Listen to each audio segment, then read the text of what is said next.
देख रहे हैं नेटवर्क 33 राजकुमार के साथ। तो चलिए बढ़ते हैं आज की कहानी की ओर।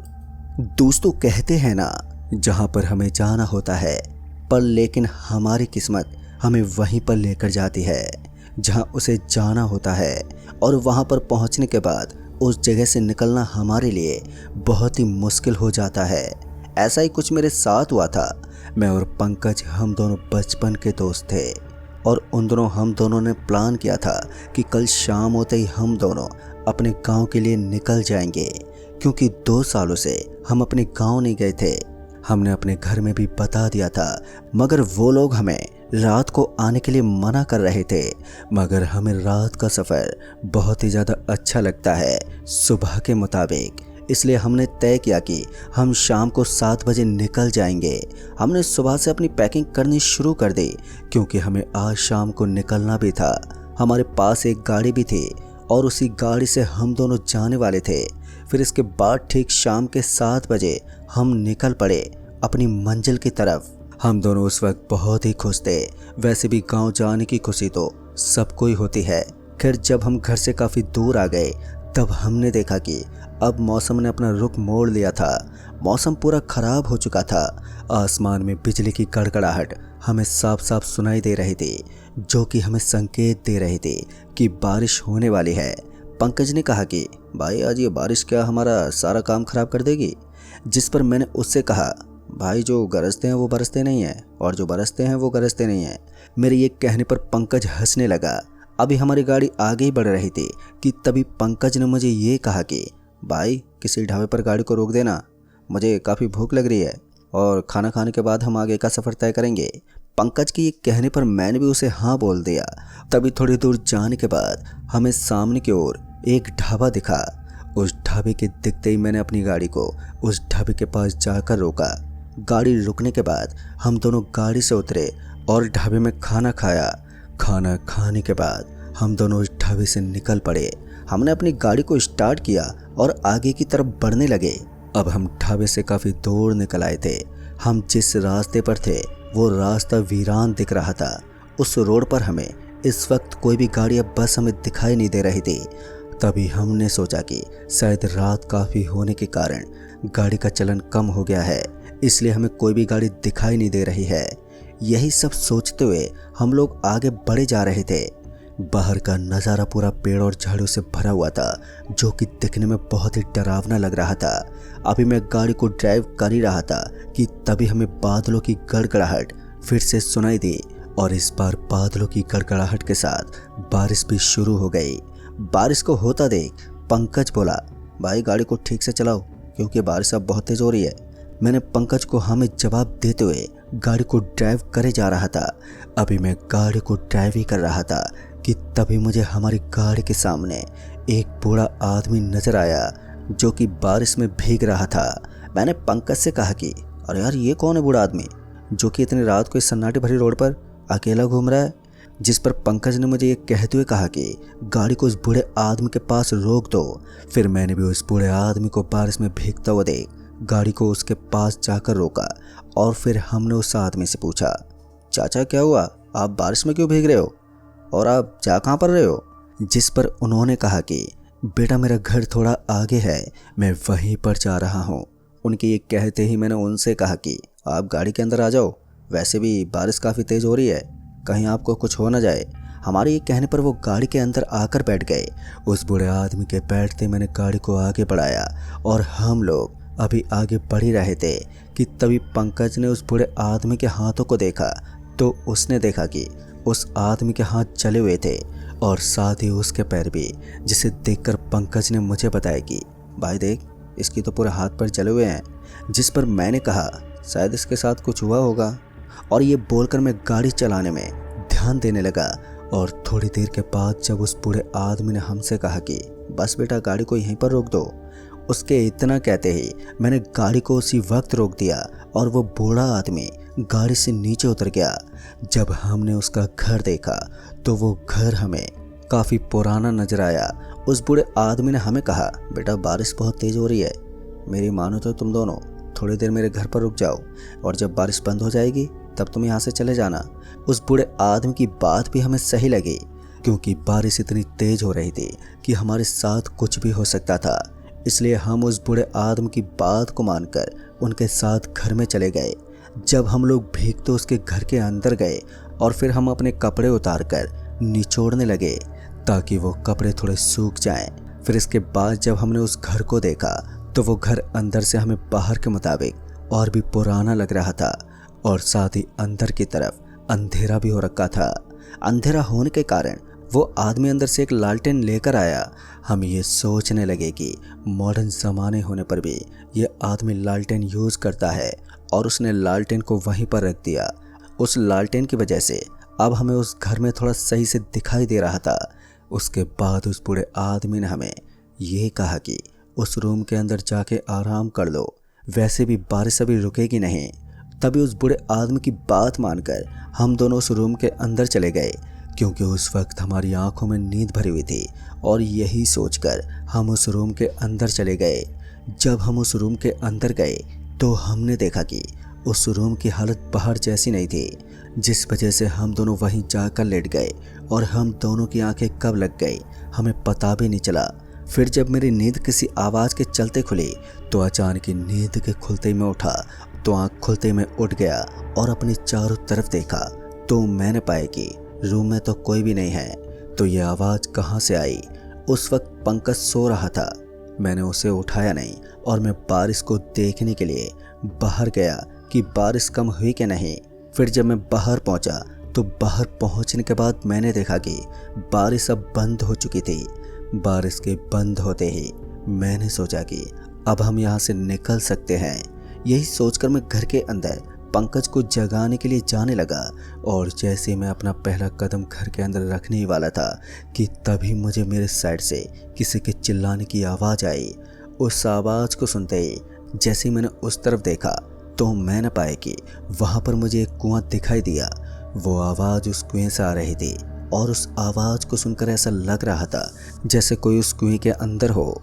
फिर मैं उस कुएं के पास जाने लगा।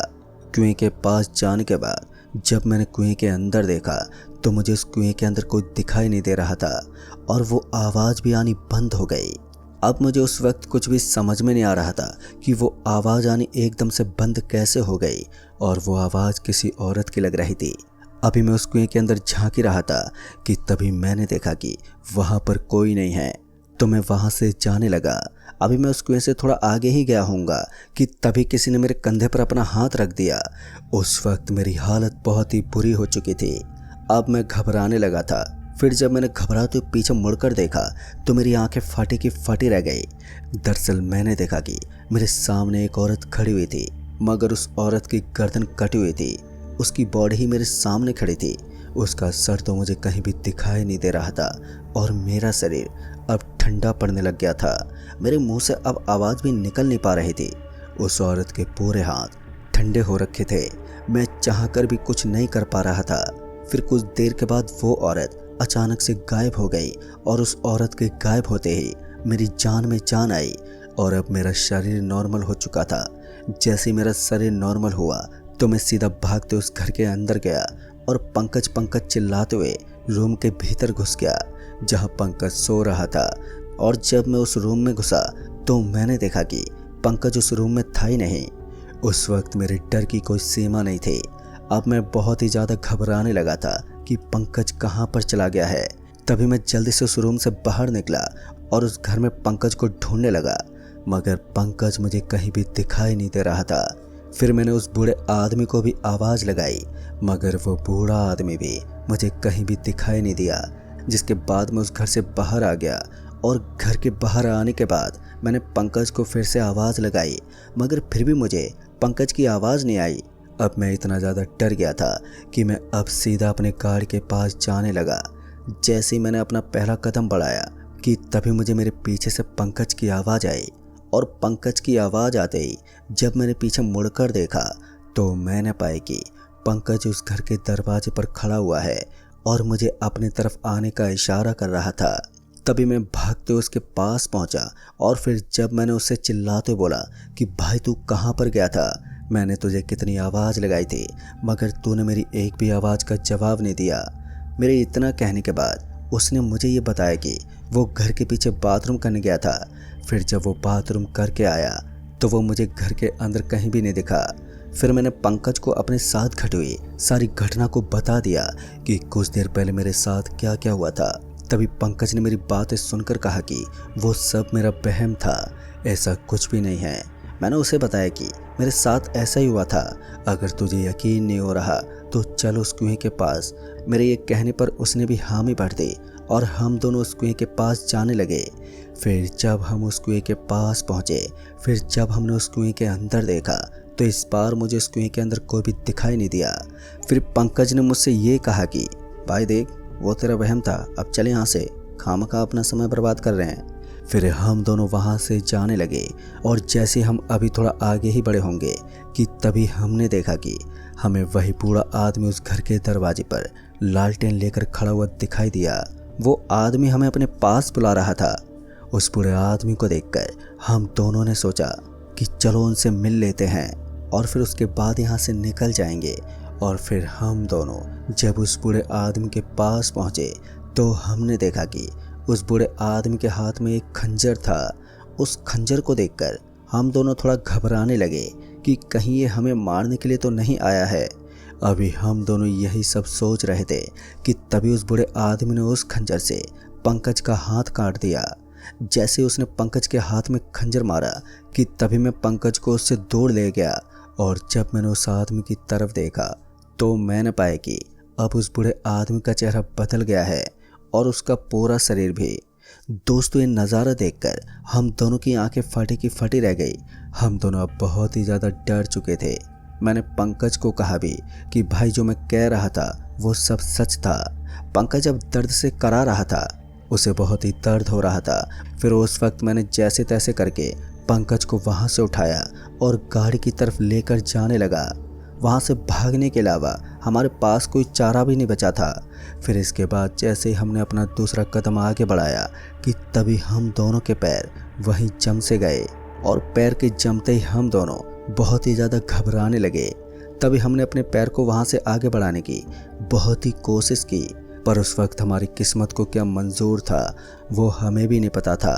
अभी हम दोनों वहीं पर खड़े यही सब सोच रहे थे कि तभी मुझे सामने से वही औरत आती हुई दिखाई दी। और उस औरत को सामने से आता हुआ देख मैंने पंकज को बताया कि ये वही औरत है जिसका मैं जिक्र कर रहा था। मेरे ये कहने पर पंकज भी उस औरत को देखकर हैरान हो गया। फिर इसके बाद वो औरत हमारी तरफ आने लगी और उस औरत को अपनी तरफ आता देख हम बुरी तरह से डरने लगे। उस समय हम दोनों की कुछ समझ में नहीं आ रहा था कि हम करें तो करें क्या। लेकिन इतने में ही जब हमें पीछे से आवाज़ आई, फिर हमने पीछे मुड़कर देखा तो हमने पाया कि वही बूढ़ा आदमी अब हमारी तरफ आ रहा था और अब हम दोनों बुरी तरह से फंस चुके थे। फिर उसके बाद वो दोनों हमारे और भी करीब आ गए, जिसके कारण अब हम दोनों डर के मारे वहीं पर बेहोश हो गए। फिर इसके बाद जब हमारी आंखें खुली तो हमने पाया कि हम दोनों उस घर के पीछे पड़े हुए हैं। जब हम दोनों उस जगह से उठे और फिर उठकर हमने देखा तो उसे देखकर हमारे पैरों तले ज़मीन खिसक गई। दरअसल हमने देखा कि हमारे सामने उस बूढ़े आदमी और साथ ही उस सिरकटी औरत का मृत शरीर एक छोटे से गड्ढे के अंदर पड़ा हुआ था। उन दोनों की लाश को देखकर हम दोनों ने कैसे भी करके अपने आप को संभाला। अभी मैं उन लाशों की तरफ देख ही रहा था कि तभी पंकज ने मुझे बताया कि अगर हम दोनों इन लोगों की लाश को जला देते हैं तो शायद हम दोनों यहाँ से बचकर जा सकते हैं, क्योंकि जब तक इन भूतों की बॉडी को जलाया नहीं जाता तब तक इनकी रूह भटकती रहती है। और साथ ही पंकज ने मुझे ये भी बताया कि उसे ये सब उसके दादाजी बताते थे, जो कि अब उसके साथ नहीं हैं। फिर इसके बाद मैंने उसकी बात पर हामी भर दी। तभी उसने जल्दी से गाड़ी की बोतल निकाली और बोतल निकालने के बाद गाड़ी से पेट्रोल निकाल लिया और फिर पेट्रोल लेकर वो मेरे पास आया। दोस्तों, फिर इसके बाद मैंने उसकी बात पर हामी भर दी और फिर हम दोनों ने मिलकर गाड़ी से पेट्रोल निकालकर उन गड्ढे में पड़ी लाशों को जला दिया, जिसके बाद डरावनी चीखें आ रही थी। उनकी चीख को सुनते ही मेरे पैर कपकपाने लग गए थे। मैं जल्दी से वहाँ से भागा, जहाँ से हम दोनों अपनी गाड़ी को स्टार्ट करके तुरंत ही निकल पड़े। और जब गांव पहुँचे तब तक सुबह हो चुकी थी और फिर यही हमारी ज़िंदगी का एक डरावना हादसा बन गया, जो कि हमारे जहन में आज भी बसा हुआ है। तो दोस्तों इस कहानी में बस इतना ही। तब तक के लिए बाय एंड टेक केयर।